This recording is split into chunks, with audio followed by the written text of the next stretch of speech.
ምዕራፍ 13 ላይ እንደምታስታውሱ አስባለሁ። ከቁጥር 8 ጀምሮ አነባለሁ። ከቁጥር 8 እስከ 10 ያለውን ነው ማነባው። በጌታ ስም አነባለሁ። ሮሜ 13:8 እርስ በርሳችሁ ከመዋደድ በቀር ለማንም ዕዳ አይኖርባችሁ፣ ሌላውን የሚወድ ሕግን ፈጽሞታልና።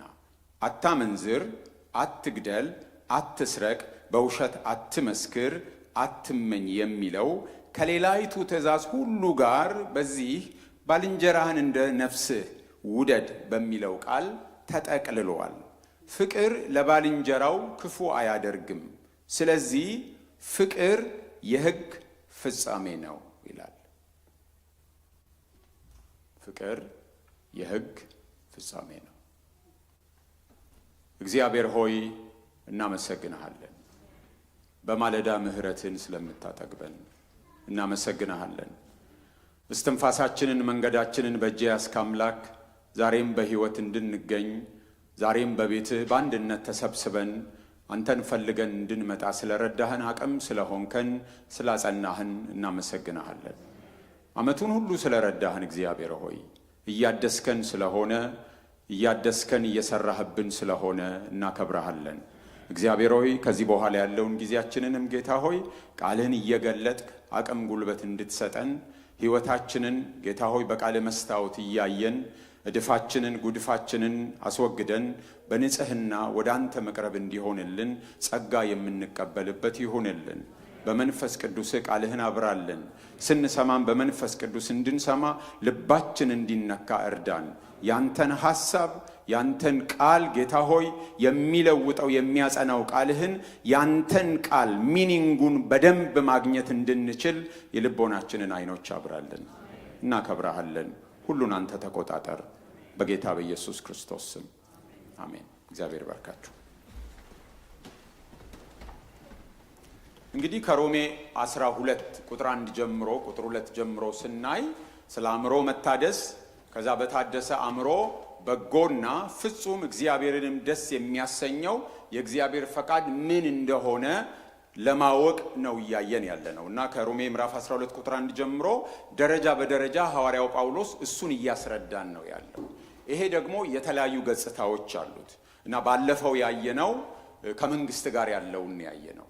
ስለ መንግስት ከማየታችን በፊት ምዕራፍ 12ን ስንጨርስ አትበቀሉ፣ በቀል የኔ ነው እኔ ነኝ የምቀጣው ብሎ ስለነበረ ምዕራፍ 12 ሊያልቅ ሲል እና እግዚአብሔር ከሚቀጣበት መንገድ ደግሞ የትኛው እንደሆነ አንዱን ምዕራፍ 13 የመጀመሪያዎቹ ቁጥሮች ላይ ነገረን። እግዚአብሔር የሚቀጣበት መልካምን የሚሸልምበት ክፋትን የሚቀጣበት አንዱ መንገድ የመንግስት መኖር ነው። መንግስት በእግዚአብሔር የተሾመ በእግዚአብሔር የተመሰረተ ተቋም ነው እና ያንን መንግስት እንዴት እንደምንቀበለው ይነገረናል። ከእግዚአብሔር ሐሳብ ከእግዚአብሔር እይታ ሲታይ የመንግስት ዋና አጀንዳ መልካምን መሸለም፣ መልካም ነገር እንዲበዛ እንዲስፋፋ ማገዝ፣ ክፉን ማስወገድ፣ ክፉን መቅጣት ነው። ይህንን ነው የሚነግረን ከእግዚአብሔር እይታ አኳያ። ስለዚህ የኛ ድርሻ ክብር ለሚገባው ክብርን፣ መፈራት ለሚገባው መፈራትን ለመንግስት ማለት ነው። ግብር ለሚገባው ግብርን፣ ቀረጥ የሚጠበቅብንን መክፈል ነው። በተለይ ይሄንን ሰልፍ ኤምፕሎይድ የሆንን ሰዎች ልብ ልንል ያስፈልጋል። ዕዳ እንዲኖርብን የመንግስት አያስፈልግም። ግን አት ዘ ሴም ታይም መንግስት የተጻፈለትን ባይፈጽም እግዚአብሔር ያቀደውን ነገር መልካምን እንዲሸልም ክፋትን እንዲቀጣ እግዚአብሔር ያስቀመጠለትን ነገር ባይፈጽም ምንድነው ምላሻችን የሚለውን ሮሜ 13 ባይነግረንም መጽሐፍ ቅዱስ በጠቅላላ እርስ በርስ የሚስማማ መጽሐፍ በመሆኑ ከሌሎች የመጽሐፍ ቅዱስ ክፍሎች አኳያ ስናይ መንግስት መስመር ሲስት፣ መንግስት ግፍን ሲሰራ፣ መንግስት በደልን ሲፈጽም፣ አቅመ ደካሞችን ሲጨቁን፣ መልካምን ማድረግ ሲያቀተው መንግስትን ክርስቲያን መቃወም እንደሚችል ተነጋግረናል። ነገር ግን ክርስቲያን መንግስትን የሚቃወምበት መስመር ነን ቫዮለንት የሆነ መንገድ መሆኑን ጠቅላላ መጽሐፍ ቅዱስ እንደሚያስተምረን ይህንን አይተናል። ይህን መናገር ቀላል ነው፣ ማድረግ ነው እንጂ መናገር ቀላል ነው። በተለይ በመንግስት ወይም ደግሞ በሌላ የፖለቲካ ኃይል ግፍ እየተቀበሉ ያሉ ሰዎች ወይም ቤተሰቦቻቸው በመንግስት በደል የደረሰባቸው፣ ጭቆና የደረሰባቸው፣ የተፈናቀሉ በመንግስት የታሰሩ አላግባብ የሚገደሉ እስር ቤት የተወረወሩ በእምነታቸው በፖለቲካ አቋማቸው በተለያየ ምክንያት ብዙ በደል እየደረሰባቸው ላሉ ሰዎች ቆሜ እንደዚህ መናገሬ ምናልባት ያልተነካ ሊያስብል ይችላል። አዎ መናገር ቀላል ነው። በእንደዚህ አይነት ሁኔታ ለሚያልፉ ሰዎች ሐዘኔታዬን በመግለጥ እንደው እግዚአብሔር ይራዳችሁ ከማለት በቀር ምን እላለሁ? በችግር ውስጥ ለሚያልፉ ሰዎች እውነቱ ይሄ ነው። ነን ቫዮለንት የሆነው መንገድ መጽሐፍ ቅዱሳዊ መንገድ ነው። ከዚህ ውጪ መጽሐፍ ቅዱሳዊ መንገድ የለም።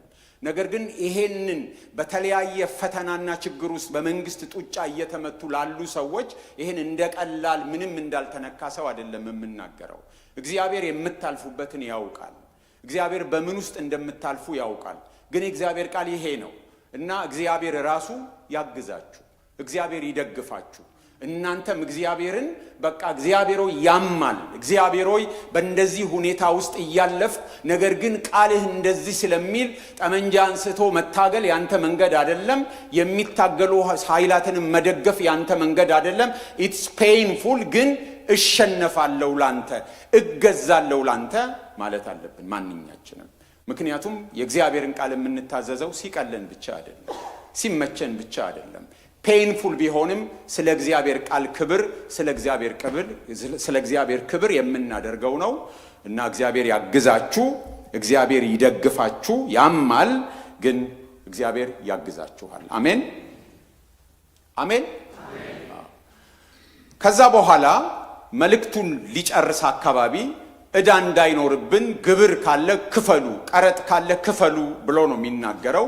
ዛሬ ደግሞ ያችን ግብር የሚለውን ቃል ይዞ ወይም ዕዳ የሚለውን ቃል ሰፋ ባለ ሁኔታ ነው ሁለቱን የሚያያይዘው። ይሄ ይመስለኛል ስብከቴን ሲከፈል የሚኖር ዕዳ ልንለው እንችላለን።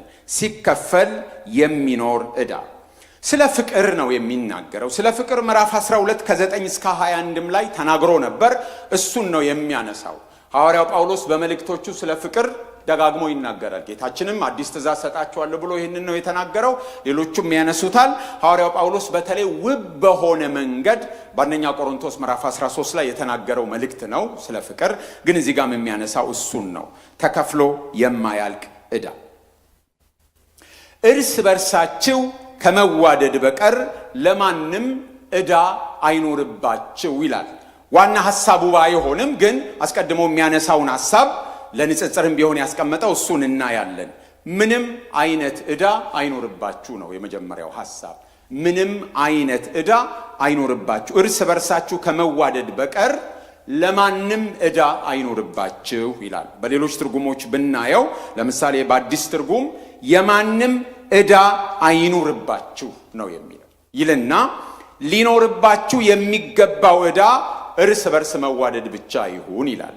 ያው ቃል ትርጉም ደግሞ ከሰው የተበደራችሁትን ዕዳ ሁሉ መልሳችሁ ክፈሉ ይላል። እርስ በርሳችሁ ተዋደዱ፣ ሌላ ዕዳ ቢኖር ያ እርስ በርሳችሁ የምትዋደዱበት ፍቅር ብቻ መሆን አለበት ነው የሚለው። ስለዚህ ሁለት አድርገን ልናየው እንችላለን። የመጀመሪያው ምንድነው? ምንም አይነት ዕዳ አይኖርባችሁ ወይም የተበደራችሁትን ምን አድርጉ? ክፈሉ። ተበድረውኝ ያረሳሱ ሰዎች ይህንን ስብከት ቢሰሙኝ ደስ ይለኛል። እዚህ ውስጥ ምንም አይነት ዕዳ አይኖርባችሁ የተበደራችሁትን ሁሉ ክፈሉ ነው የሚለው። ምንም አይነት ብድር አይኖርባችሁ ነው የሚለው። መቼም እንዲህ ሲል ክሬዲት ካርድ አታውጡ እያለ አይደለም አይደል? ያለ ክሬዲት ካርድ ቤት አትገዙም፣ መኪና አትገዙም፣ ስልክ አትገዙም። ዲስ ዴይስ ደግሞ ጫማም ልብስም ለመግዛት እሱ ያስፈልጋል ይመስለኛል። ስለዚህ ሐዋርያው ጳውሎስ የማንም ዕዳ አይኖርባችሁ ሲል ብድርን እየተቃወመ አይደለም። ምክንያቱም ጌታችን ኢየሱስ ክርስቶስ በተራራው ስብከቱ ላይ በማቴዎስ ምዕራፍ 5 ላይ ምን ይላል? ቁጥር 42 ለሚነምን ስጥ፣ ካንተም ይበደር ዘንድ ከሚወደው ፈቀቅ አትበል ይላል። ወይም በአዲሱ መደበኛ ትርጉም ካንተ ሊበደር የሚሻውን ፊት አትንሳው ይላል። ስለዚህ ሊበደራችሁ የሚመጣውን ሰው አበድሩ ካለ ብድር ምን አይደለም ማለት ነው? ኃጢአት አይደለም አይደል? እንጂ ጌታ ኢየሱስ ኃጢአት ቢሆን ኃጢአት ሊሰራ የሚመጣውን አበረታቱት አይልም ነበር። ስለዚህ ብድር ኃጢአት አይደለም ማለት ለመበደር እያበረታቷችሁ አይደለም። ስለዚህ ሰው ሊበደር ይችላል። ክርስቲያን ቢበደር ግን ክፍሉ ምንድን ነው የሚለው? የማንም ዕዳ አይኑርባችሁ ወይም የተበደራችሁትን ክፈሉ ነው የሚለው። ስለዚህ የግለሰብ ዕዳም ያለባችሁ ከሆነ ታሪክ ይከፍለዋል ብላችሁ አታዘናጉ። የተቋማትን ብድር ያለባችሁ ምን አድርጉ ነው የሚለው? ክፈሉ ነው የሚለው። ክፈሉ ነው የሚለው። መጽሐፍ ቅዱስ ሲናገር በመዝሙር 37:21 ላይ መዝሙር 37:21 ላይ ኃጢአተኛ ይበደራል አይከፍልምም ይላል። ኃጢአተኛ ይበደራል አይከፍልምም። ክርስቲያን ምን ማድረግ አለበት ማለት ነው? መክፈል አለበት። እና ዕዳ ያለባችሁ ልክ ግብር ያለባችሁ ክፈሉ፣ ቀረጥ ያለባችሁ ክፈሉ እንደተባለ ዕዳም ያለበት ሰው መክፈል አለበት። የገንዘብ ጉዳይ መኒ ማኔጅመንት የመንፈሳዊ ሕይወት አካል ነው። ሚስ ማኔጅ ማድረግ መንፈሳዊ ሕይወትን ይነካል። ሚስ ማኔጅ ገንዘብ ሲደረግ ሰው ዕዳ ሲበዛበት፣ ኑሮ ሲቃወስ፣ ለጭንቀት፣ ለተበላሸ ሕይወት፣ ለትዳር ግጭት፣ ከሰዎች ጋር ላለው ሪሌሽንሺፕ መበላሸት፣ ለአእምሮ ሰላም መታጣት ሁሉ ምን ያደርጋል? ያጋልጣል። ስለዚህ መኒ ማኔጅመንት እጅግ አስፈላጊ ነው። ስለዚህ ብድርን በሚመለከት ሰው በአግባቡ ነው መበደር ያለበት። ይሄ ዘመን በጣም አስቸጋሪ ነው። ይሄ ዘመን በጣም ደስታ ተኮር የሆነ ዛሬ ተበድረ ተደሰት ነገ ትከፍላለህ። ተበድረ በቃ እንደምንም ብለህ ተበደር። ዕዳ ምንድን ነው? ጦር አይደለም ወይ አበዳሪ ወይ ተበዳሪ ሞታል አይደል የሚባል ነገር አለ። ስለዚህ ተበደር፣ ዛሬ ተደሰት። ካቅም በላይ ቢሆንም ተበድረ ሆሊዴ ይሂድ። ካቅም በላይ ቢሆንም ተበድረ ውድ ልብስ፣ ውድ ጫማ፣ ውድ ግዛ። ካቅም በላይ ቢሆንም በቃ ተበደር፣ ነገ ይከፈላል ነው። ዋናው ምንድን ነው? ዛሬ ደስ ይበልህ ነው። እና ይሄ ክርስቲያናዊ አይደለም። መበደር ኃጢአት ባይሆንም ሚስ ማኔጅ ማድረግ፣ በአግባቡ አለመኖር፣ በሚንስ አለመኖር፣ በቅጡ ገንዘብን አለማስተዳደር እሱ የመንፈሳዊነት ጉድለት ነው። ራስንም አለመግዛት ነው። 30 ጫማ ቤቷ የደረደረች እህት 31ኛ በብድር የምትገዛው ለምንድን ነው? አምና የገዛው በቃ የሚሰራ ስልክ ያለው ሰው ዛሬ ፕሮማክስ የሚል ቅጥያ ስለመጣ ተበድሮ የሚገዛው ለምንድን ነው? ዕዳ ነው። በአመት ይከፈላል፣ በ2 ዓመት ይከፈላል፣ በ3 ዓመት ይከፈላል ብሎ ሊለውጥ የማይገባውን ነገር የሚለውጠው ራስን መግዛት ስላቃተው ነው ሰው። ስለዚህ ይሄ ክርስቲያናዊ አይደለም። በመጠን መኖር፣ በልክ መኖር፣ አላግባብ ዕዳ ውስጥ አለመግባት አስፈላጊ ነው። ስለዚህ ዋናው የክፍሉ ሐሳብ ባይሆንም ዕዳ አይኑርባችሁ፣ ብድር አይኑርባችሁ፣ ክፈሉ ነው የሚለው። ስለዚህ ጥቂት የምክር ቃል እናገራለሁ። አንደኛ፣ ከተቻላችሁ አትበደሩ። ከተቻላችሁ፣ ሰው ከተቸገረ ይበደራል፣ ግን ከተቻላችሁ ላለመበደር ሞክሩ፣ በሚንሳችሁ ኑሩ ነው።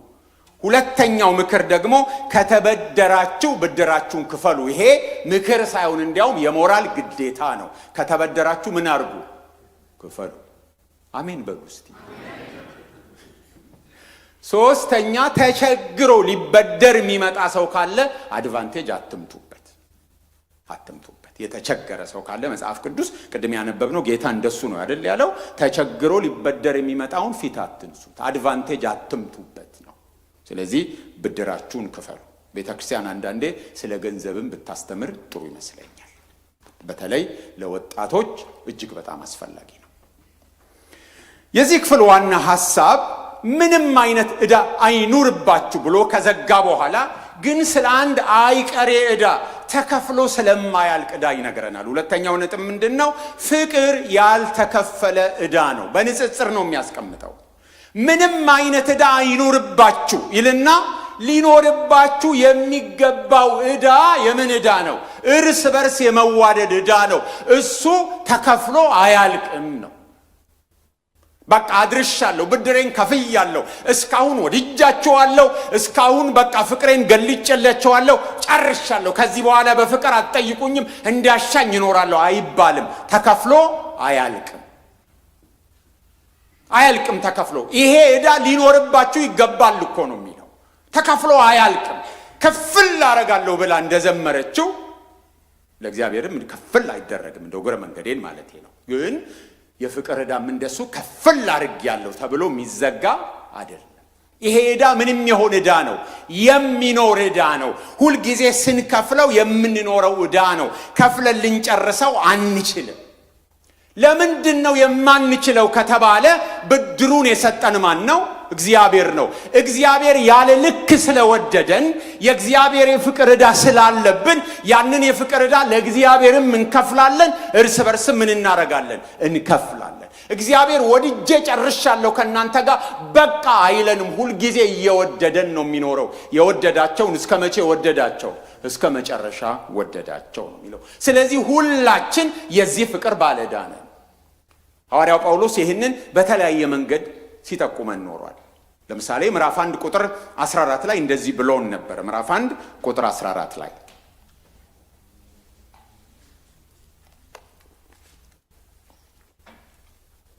ለግሪክ ሰዎችና ላልተማሩም ለጥበበኞችና ለማያስተውሉም ዕዳ አለብኝ ይላል።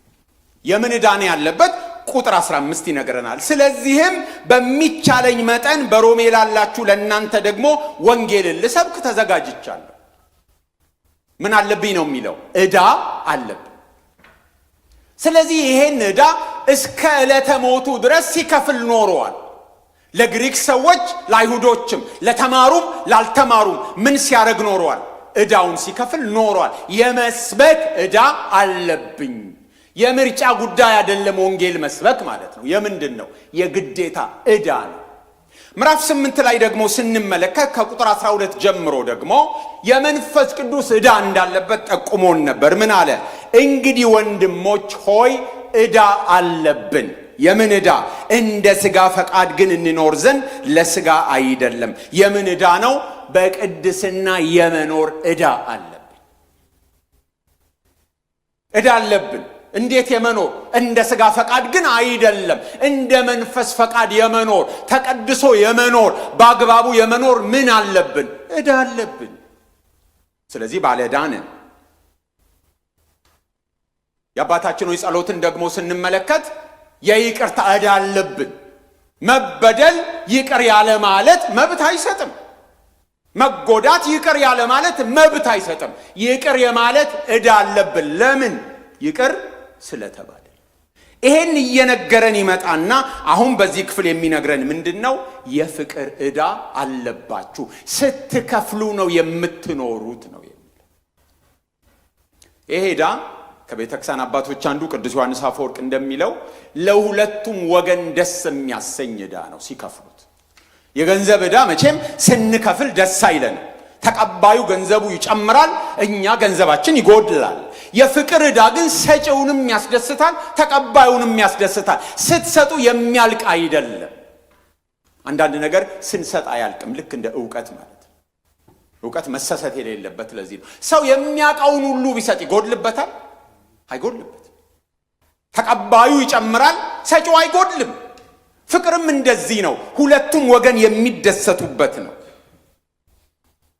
በዚህ ቦታ ላይ ስለ ፍቅር ሲናገር አጋፔ በሚለው ቃል ነው የሚጠቀመው። ስለዚህ ራስን ስለ መውደድ አይደለም የሚናገረው። መጽሐፍ ቅዱስ የጨመረልን የፍቅር ዕውቀት ገጽታ አለ። ብዙ ጊዜ ሰምታችሁት ሊሆን ይችላል፣ ግን ዛሬም ደግመዋል። በግሪካውያን ስነ ጽሑፍ በጥንታዊ ግሪክ የሚባል አለ፣ ክላሲካል ግሪክ። መጽሐፍ ቅዱስ በተለይ አዲስ ኪዳን የተጻፈበት ግሪክ ደግሞ ኮይኔ የሚባል ግሪክ ነው። በጥንታዊ ግሪክ የሚሆን በኮይኔ ግሪክ 3 ፍቅርን መግለጫ ቃላት አሉ። 3 ግሪክ። የመጀመሪያው ፊሊያ የሚባል ነው። ፊሊያ ማለት በጽሑፎች ውስጥ የሚታየው በጓደኛሞች መካከል ያለውን ፍቅር የሚገልጥ ነው። ሌላኛው ኤሮስ የሚል ቃል ነው። ሴክሹዋል ላቭ ወይም ወሲባዊ ፍቅር ነው።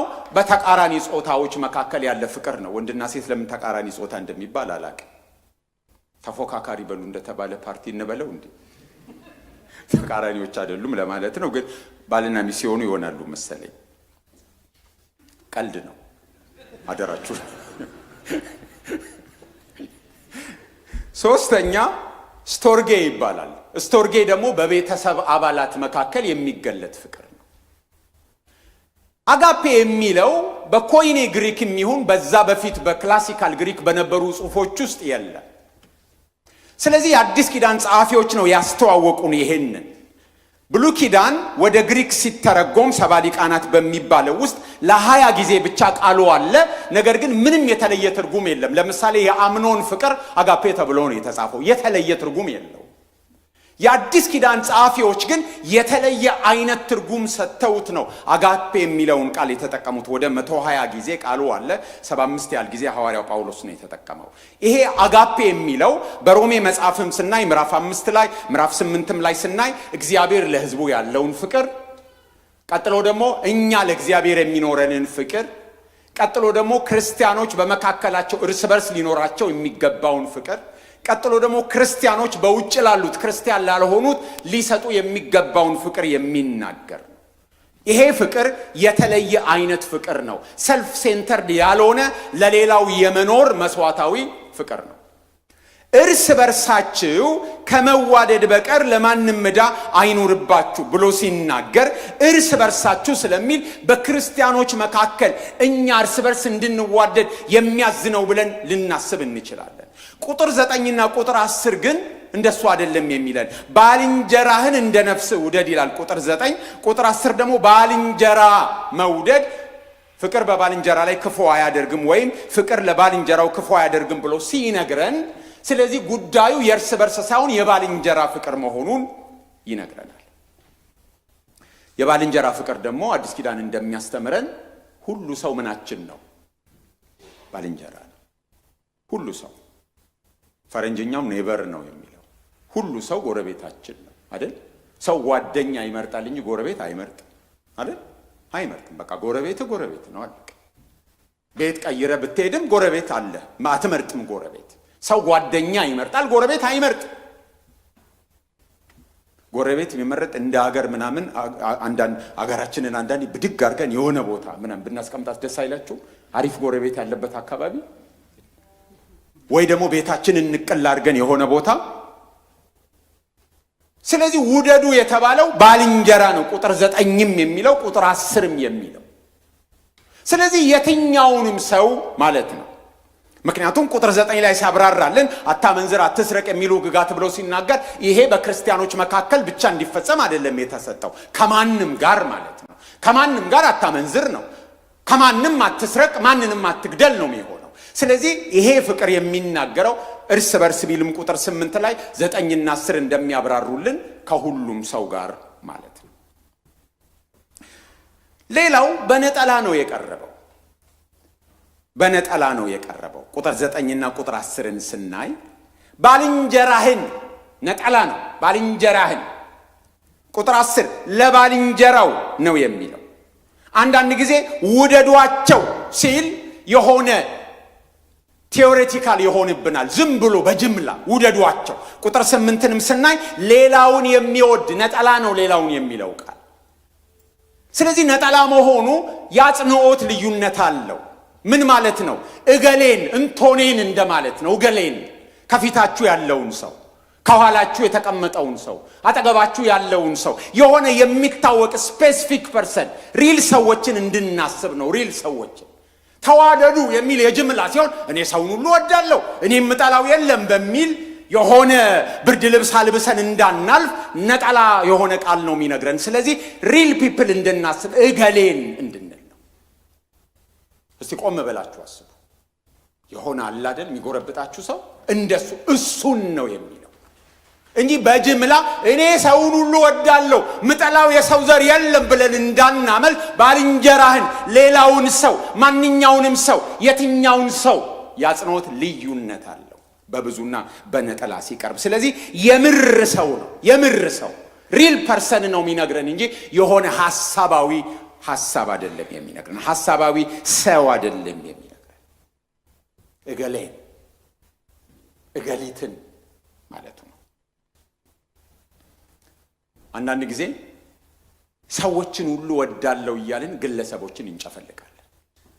በመንፈሳዊ ተቋማት ውስጥ ብዙ ኢመንፈሳዊነት የሚታየው ተቋሙን ነው የምናየው። ግለሰቦችን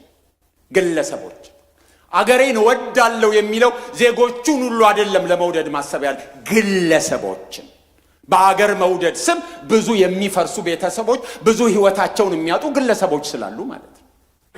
ስለዚህ ሪል ፐርሰን እንድናስብ በጅምላ ሳይሆን በነጠላ እነንቶኔን በነጠላ እያደረግን ሐሳባዊ አይደለም፣ ይሄ ፕራክቲካል። ስለዚህ የፍቅር ዕዳ አለብን። ተለይቶ የሚታወቅን ሰው የመውደድ እገሌን የመውደድ እገሊትን የመውደድ የፍቅር ዕዳ አለብን። ይሄ የፍቅር ዕዳ የሕግ ፍጻሜ ነው። ሕግን ሁሉ ያጠቃልላል። ቁጥር 9 ሲነግረን ይዘረዝርና ሕግጋቱን የሚዘረዝረው የ10ቱን ትእዛዛት ወይም የሙሴን ሕግ 10ሩን ነው። እሱ እንደምታውቁት የመጀመሪያው ግማሽ ሰው ከእግዚአብሔር ጋር ያለውን ግንኙነት ነው የሚናገረው። ሁለተኛው ግማሽ ሰው ከሰው ጋር ያለውን ግንኙነት ነው የሚናገረው። ይሄ ክፍል ባልንጀራን ስለመውደድ ስለሆነ እየጠቀሰ ያለው ሰው ከሰው ጋር ያለውን ግንኙነት የሚናገረው የሕጉን ሁለተኛውን ግማሽ ነው። 1/4ቱን ይጠቅሳል። አታመንዝር፣ አትግደል፣ አትስረቅ፣ በውሸት አትመስክር፣ አትመኝ 5ቱን ይጠቅስና ሌሎችም ትእዛዛት ቢኖሩ እነዚህ በሙሉ ባልንጀራን እንደ ነፍስ ውደድ በሚለው ቃል ተጠቅልሏል ነው የሚለው። ፍቅር የሌሎቹ ትእዛዛት ሁሉ ጠቅላይ መሆኑን ወይም ባልንጀራን መውደድ ዋነኛ ትእዛዝ መሆኑን በብሉይ ኪዳንም ተጠቁሟል። በዘሌዋውያን መጽሐፍና በዘዳግም መጽሐፍ ላይ ተጠቁሟል። ሐዋርያው ጳውሎስ አዲስ ነገር አይደለም እየተናገረ ያለው። ለምሳሌ ዘሌዋውያን 19:18 ነገር ግን ባልንጀራህን እንደ ራስህ ውደድ ይላል እግዚአብሔር ይላል። ዘዳግም 6:5 ላይ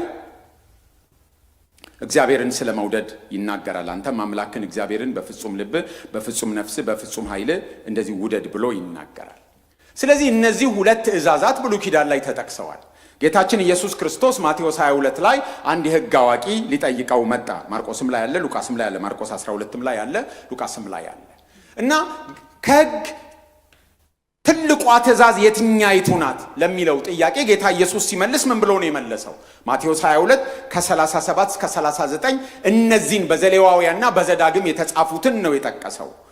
ጌታ አምላክን በፍጹም ልብ፣ በፍጹም ነፍስ፣ በፍጹም ሐሳብ ውደድ፣ ታላቂቱና ፊተኛይቱ ትእዛዝ ይቺ ናት ይለና ሁለተኛይቱም ይህን ትመስላለች፣ እርሷም ባልንጀራህን እንደ ነፍስ ውደድ የምትልናት። የመጀመሪያው ታላቂቱና ፊተኛይቱ ወይም ማርቆስ እንደሚለው ከነዚህ የምትበልጥ ሌላ ትእዛዝ የለችም የተባለችው ፕራዮሪቲ እሱ ነው፣ እግዚአብሔርን መውደድ ነው። ቀጥሎ ያለው ትእዛዝ ደግሞ ባልንጀራን እንደ ራስ መውደድ ነው። ባልንጀራን እንደ ራስ መውደድ ከትእዛዛት ሁሉ የምትበልጥ ትእዛዝ ናት። ለዚህ ነው ያዕቆብ ምን ይላታል? ያዕቆብ 2:8 ላይ ቅዱስ ያዕቆብ የንጉሥ ሕግ ይላታል። ነገር ግን መጽሐፍ ባልንጀራህን እንደ ራስ ውደድ እንደሚል የንጉሥን ሕግ ብትፈጽሙ መልካምን ታደርጋላችሁ ይላል ያዕቆብ 2:8። ስለዚህ እነዚህን ሁሉ ትእዛዛት ሐዋርያው ጳውሎስ ሲጠቅስና 5ቱን ከዛ ደግሞ ሌላም ትእዛዝ ቢኖር እነሱም ተጨምረው በአንድነት ባልንጀራህን ውደድ በሚለው ይጠቃለላሉ ነው የሚለው። ባልንጀራ እንደ ራስ ውደድ ማለት መጀመሪያ እግዚአብሔርን ውደድ፣ ቀጥሎ ራስህን ውደድ፣ ቀጥሎ ባልንጀራን ውደድ ማለት አይደለም። ስንት ትእዛዝ ነው? 2 ነው 3 ነው የተሰጠው? ስንት ትእዛዝ ነው ያለው? ጌታ ያለው ስንት አለ? 2 አለ። አይዟችሁ 2 ነው። አንዳንድ ሰዎች ራስን መውደድ ትእዛዝ እንደሆነ ባልንጀራን እንደ ራስ ለመውደድ መጀመሪያ ራስን ውደድ የሚል ትእዛዝ ይሰጣሉ። ጌታ ስንት ትእዛዝ አለ ነው ያለው? 2። እግዚአብሔርን በሁለንተና ባልንጀራህን እንደ ራስህን ውደድ የሚል ክርስቲያናዊ ትእዛዝ የለም፣ የትም ቦታ አልተጻፈም። ስለዚህ ራሳችንን እንድንወድ አይደለም። እንዲያውም ክርስቲያናዊ ፍቅር ራስ ተኮር አይደለም። ነገር ግን ሰው ሁሉ ራሱን እንደሚወድ ግልጽ ነው። ሁላችን ራሳችንን እንወዳለን።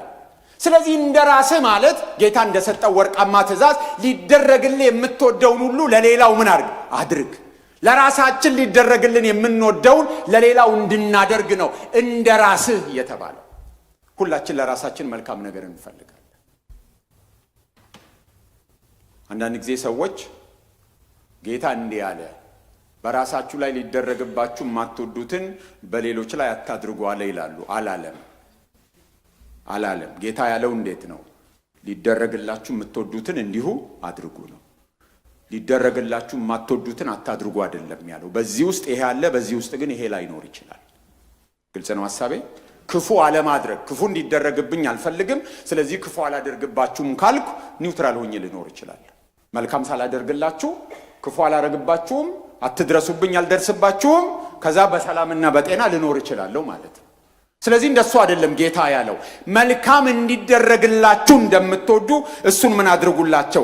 ለሌሎች አድርጉላቸው በማለት ነው የተናገረው። ስለዚህ ገለልተኛ ሆኖ መኖሪያ የለም። እንነካካለን። በጎ ላደርግ፣ መልካም ላደርግ፣ ይቅርታ ልሰጥ፣ ይቅር ላቅፍ፣ ቸርነት ላረግ፣ ትህትና ላሳይ ይገባል። እናንተም ልታሳዩ ይገባል ማለት ነው። የጌታ ትእዛዝ አዎንታዊው ነው፣ አሉታዊው አይደለም። እንዳይደረግባችሁ የምትወዱትን አታድርጉ ሳይሆን እንዲደረግላችሁ የምትወዱትን አድርጉ። በዚህ ውስጥ ክፉ አለማድረግ አለ። ክፉ ባለማድረግ ውስጥ ግን መልካም ማድረግ ላይኖር ይችላል። አይኖርም ሳይሆን ላይኖር ይችላል። ስለዚህ ፍቅር ትእዛዛትን ሁሉ፣ ህግጋትን ሁሉ ምን ያደርጋል?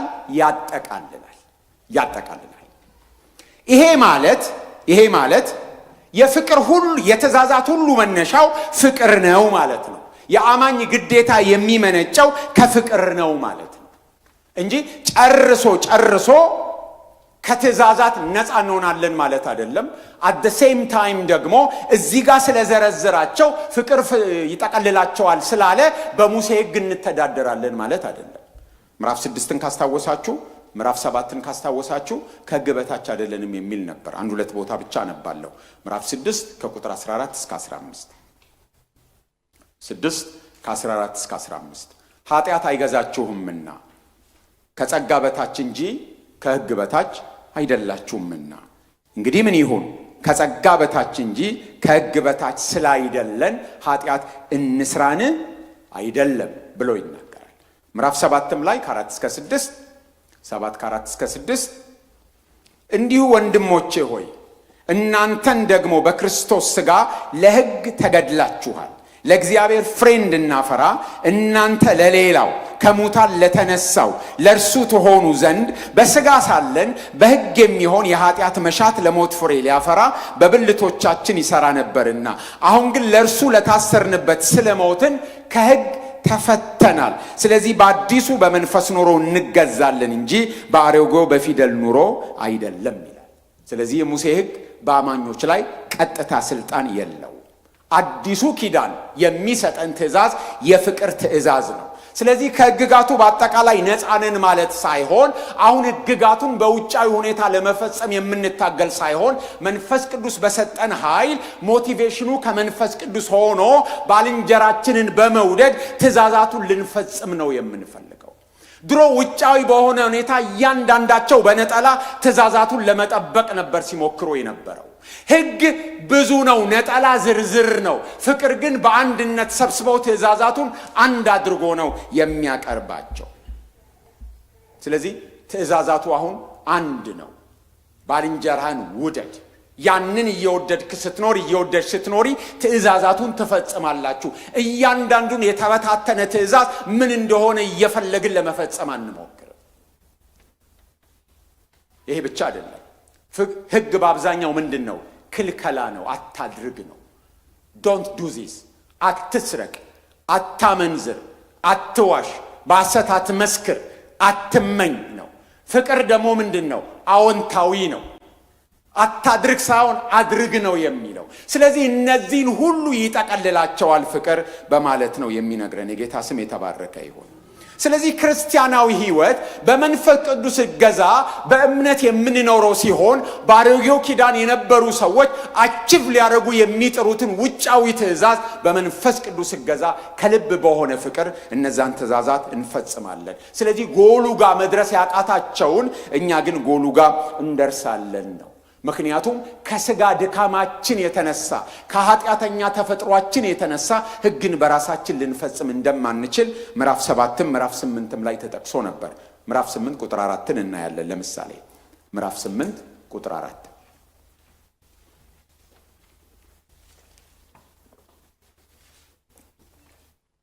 ከሥጋ የተነሳ ስለደከመ ለሕግ ያልተቻለውን እግዚአብሔር የገዛ ልጁን በኃጢአተኛ ሥጋ ምሳሌ በኃጢአት ምክንያት ልኮ አድርጓልና እንደ መንፈስ ፈቃድ እንጂ እንደ ሥጋ ፈቃድ በማንመላለስ በእኛ የሕግ ትእዛዝ ይፈጸም ዘንድ ኃጢአትን በሥጋ ኮነነ ይላል። ሲጀምር ምንድን ያለው? ከሥጋ የተነሳ ስለደከመ ለሕግ ያልተቻለውን ከኛ ሥጋ ድካም የተነሳ ሕግ አቅቶታል። ሕግ አቀማጥቷል። ሕግ አይደለም ችግሩ ማን ነው? የኛ የሥጋ ድካም ሕግ አችብ ሊያደርግ ያልቻለውን እግዚአብሔር የገዛ ልጁን ልኮ በልጁ ሞት በኩል መንፈስ ቅዱስን ሰጥቶን በመንፈስ ቅዱስ ኃይል ሕግ ከሥጋ ድካማችን የተነሳ ሊፈጽም ያልቻለውን አስችሎናል ነው የሚለው።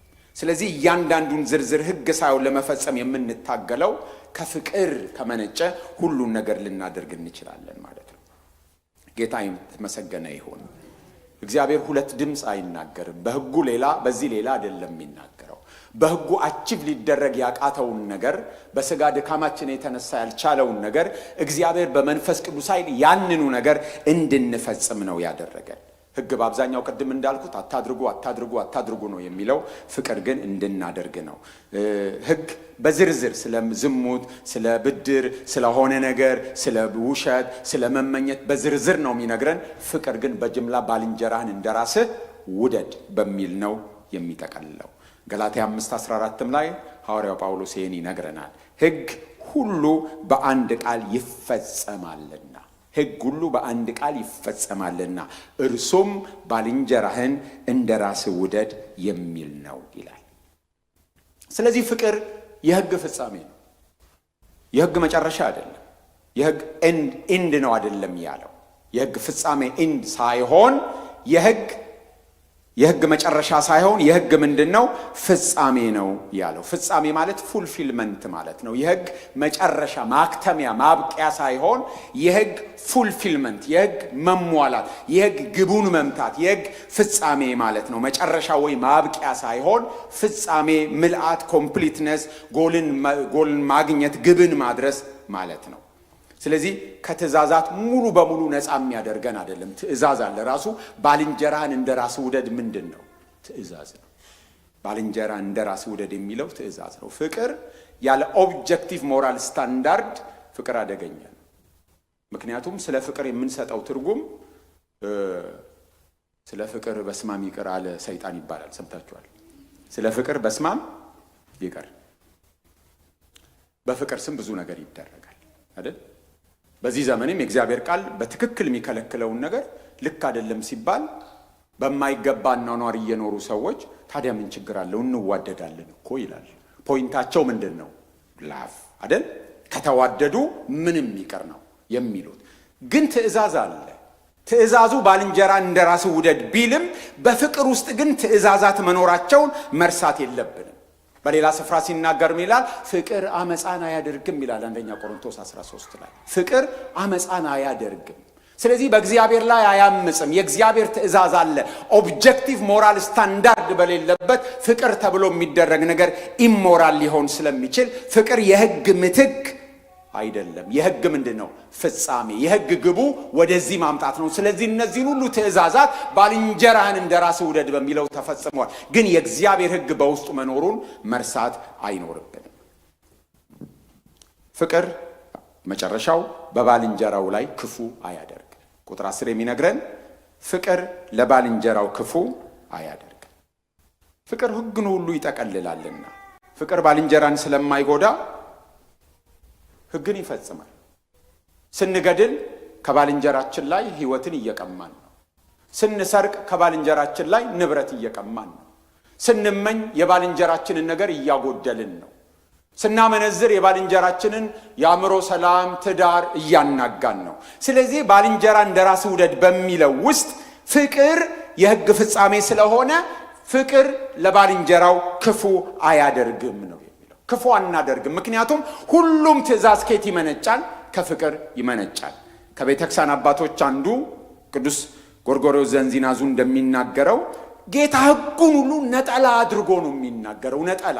እኔ ግን አንድ ትእዛዝ፣ አዲስ ትእዛዝ እሰጣችኋለሁ፣ ይሄም እርስ በርሳችሁ ተዋደዱ የሚል ነው። እኔ ግን አንድ ትእዛዝ እሰጣችኋለሁ፣ ሰዎች በመዋደዳችሁ ያውቋቸዋል ደቀ መዛሙርቴ። አንዲት ትእዛዝ እሰጣችኋለሁ ያለ ጌታ ብዙ ትእዛዛትን ሳይሆን አንድ ትእዛዝ እንደሚሰጥ ሆኖ ነው የሚቀርበው። ለምን ከተባለ ልክ አንድ ግንድ ላይ ብዙ ቅርንጫፎች እንዳሉ ፍቅር ዋናው ግንድ ነው። ትእዛዞቹ በሙሉ ከምን የሚመነጩ ናቸው ማለት ነው? ከዛ ግንድ ጋር ናቸው። ከግንዱ ጋር ያልተጣበቀ ቅርንጫፍ ፍሬ እንደማያፈራና እንደሚሞት ከፍቅር የማይመነጭ ትእዛዝ በሙሉ ዋጋ የለው፣ ውጫዊ ነው የሚሆነው። የሙሴ ሕግ እንደሱ ነበር ችግሩ። ትእዛዙ ውጫዊ ነው፣ ከፍቅር ከልብ ከሚመነጭ በመንፈስ ቅዱስ በተነካ ልብ በእግዚአብሔር ቃል ከታደሰ አእምሮ የሚመነጭ አይደለም።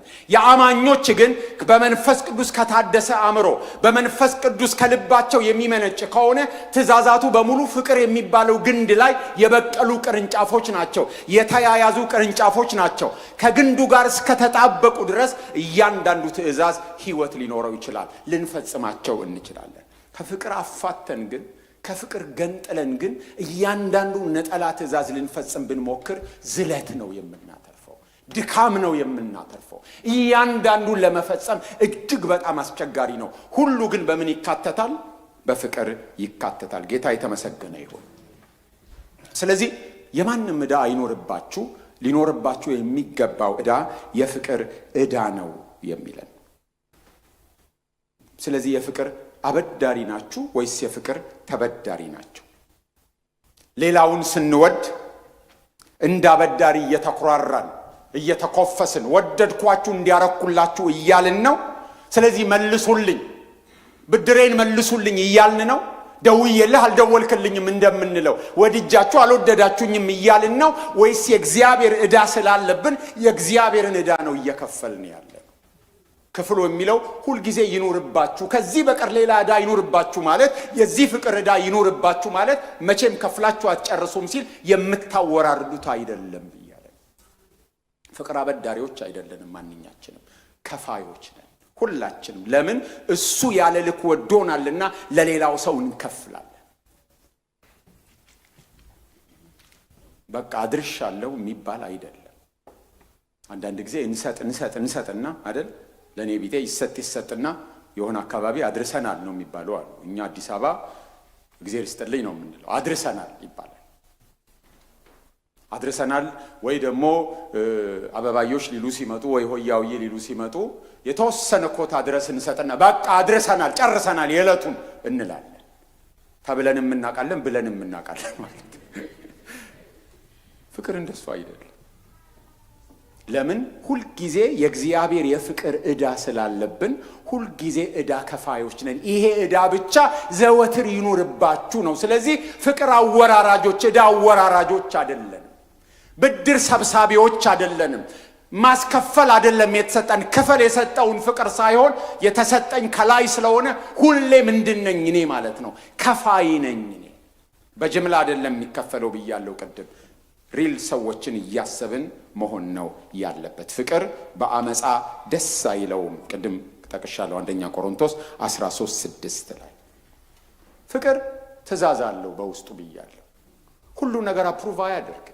ሁሉን ነገር እግዚአብሔር ለምንድን ነው ሁሉን አፕሩቭ ማያደርገው? እግዚአብሔር እኮ ፍቅር ነው፣ ግን ሁሉንም ነገር አፕሩቭ አያደርግም። ልክ አይደለም ይላል። ስለዚህ በፍቅር ውስጥ ትእዛዛት መኖራቸው እርግጥ ነው፣ ኢሞራሊቲ ውስጥ እንዳይገባ፣ በፍቅር ስም ብዙ ነገር እንዳይሰራ፣ ነገር ግን ፍቅርን ሁልጊዜ እየከፈል እንድንኖር ነው የተባለው። ለክርስቲያን ፍቅር ስሜት ብቻ አይደለም፣ ደስ የሚል የሚመች ልብን የሚያሞቅ ስንወደድ የሚሰማናል አይደል? ከእድሜ ጋር አብሮ ልባችን እንትን እያለ ካልሄደ በስተቀር እየጠወለገ ካልሄደ በስተቀር አፍላ እድሜ ላይ የሚሰማናል አይደል? እሱ ስሜት ማለት አይደለም። ሁልጊዜ መወደድ ለማንም ሰው ጥሩ ስሜት ቢፈጥርም ፍቅር ውሳኔ ነው። በክርስቲያናዊ ሕይወት ውስጥ ፍቅር ውሳኔ ነው። ዕዳ አለብኝ ዕዳዬን እከፍላለሁ የምንለው ውሳኔ ነው፣ ተግባር ነው። ስሜት ብቻ አይደለም፣ ቃል ብቻ አይደለም። ስሜት አለው፣ ቃል አለው። ስሜት ብቻ አይደለም፣ ቃል ብቻ አይደለም። ስለዚህ ሁል ጊዜ የፍቅር ዕዳ ከፋዮች ነን ወገኖቼ ሆይ። ምንም አይነት ዕዳ እንዲኖርብን አያስፈልግም። ዕዳ ካለብን እንክፈል። ዕዳ ካለብን እንደው መክፈል የማንችልም ከሆነ ከተበደርነው ሰው ጋር ተነጋግረን የሆነ አይነት ሶሉሽን እናድርግ። ምሕረት ሊያደርግልን ይችላል፣ ይቅርታ ሊሰጠን ይችላል፣ ስታገኝ ትከፍላለህ ሊል ይችላል። ግን የሆነ አይነት ነገር መፍጠር አለብን። ነገር ግን ሊኖርብን የሚገባው ከፍለን የማንጨርሰው ዕዳ ግን ባልንጀራችንን እንደ ራሳችን የመውደድ ዕዳ ነው። ፍቅር ለክርስትና ወሳኝ ነገር ነው። ስለዚህ ብዙ ትእዛዛትን እየፈጸምን የተጻፉትን ሁሉ እየፈጸምን ኖረን ነገር ግን ባልንጀራችንን እንደ ራሳችን መውደድ ካልቻልን ከስረናል። ምክንያቱም የእግዚአብሔር ትእዛዝ አዲስ ኪዳን በሕግ እንድንኖር ሳይሆን በፍቅር እንድንኖር ነው። ከዛ ነው የሚመነጩት። ስለዚህ የተለያዩ ሕግጋትን ፈጽመን ይሄን አድርጌያለሁ ብለን ሰው መውደድ ካልቻልን ከንቱ። ይሄ የፍቅር ዕዳ ሁላችን ያለብን መቼም ከፍለን የማንጨርሰው ዕዳ ነው። ሁላችን የእግዚአብሔር ፍቅር ባለ ዕዳዎች ነን። ይሄንን የምንከፍለው በብዙ መንገድ ነው። ምዕራፍ 1 ላይ እንዳየነው ወንጌል በመስበክ ለአሕዛብ ላላመኑ ማለት ነው። እሱ አንድ ነው። በቅድስና በመኖር የምንከፍለው ዕዳ አለብን። እንደ ሥጋ ፈቃድ ያለ መኖር ዕዳ አለብን። እርስ በርሳችን ባለን ግንኙነት በውጭ ላሉትም ደግሞ በፍቅር የመኖር ዕዳ አለብን። ቅድም እንዳልኩት ሁሉን ሰው ወዳለው በሚል ጥቅለላ ልናልፈው የሚገባ አይደለም። እያንዳንዱን ሰው የመውደድ ዕዳ አለብን። እንጸልያለን።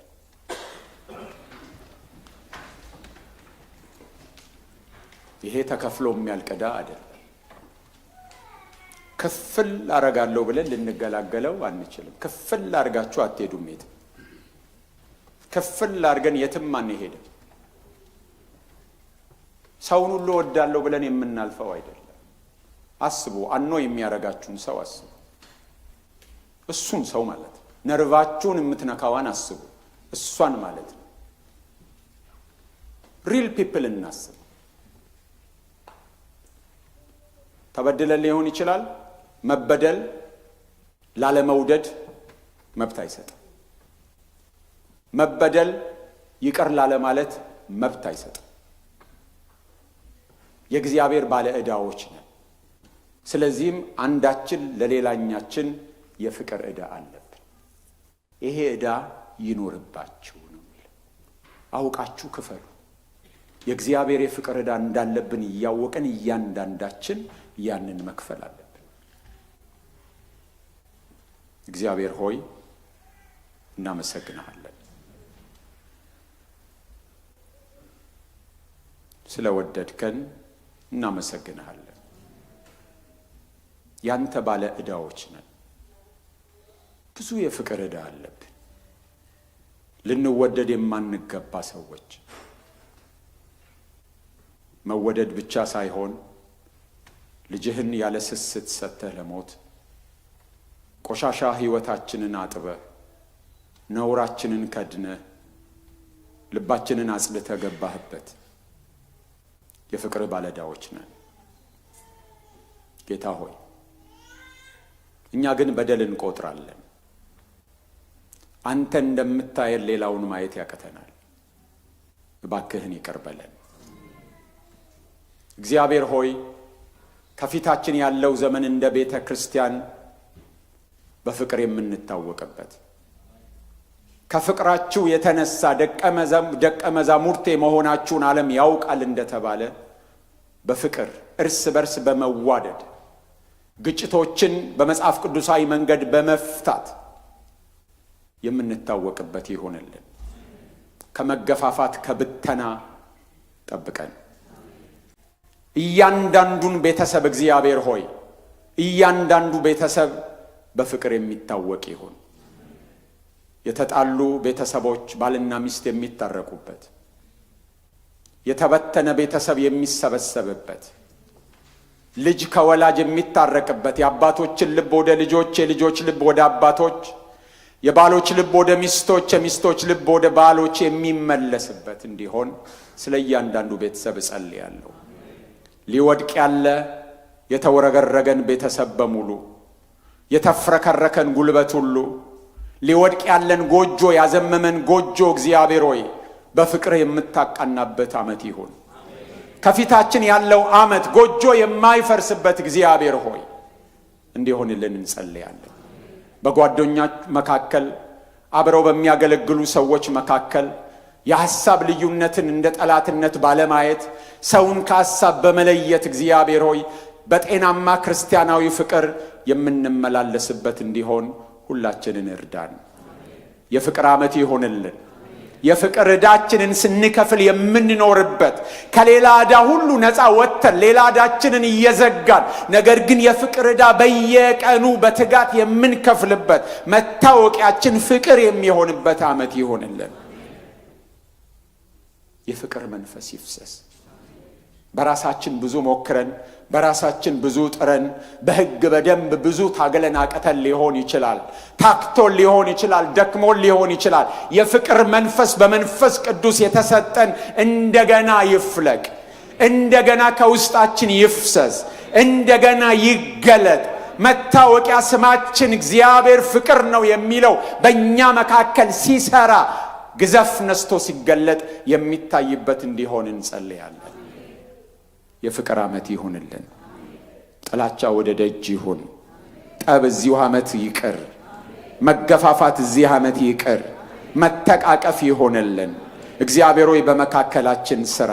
ወንጌልን የመስበክ ዕዳችንን በየቀኑ የምንከፍል፣ በቅድስና የመኖር ዕዳችንን በየቀኑ የምንከፍል፣ እግዚአብሔር ሆይ እርስ በርስ የመዋደድ ዕዳችንን በየቀኑ የምንከፍል የፍቅር ከፋይ ባለዕዳዎች እንድንሆን እርዳን።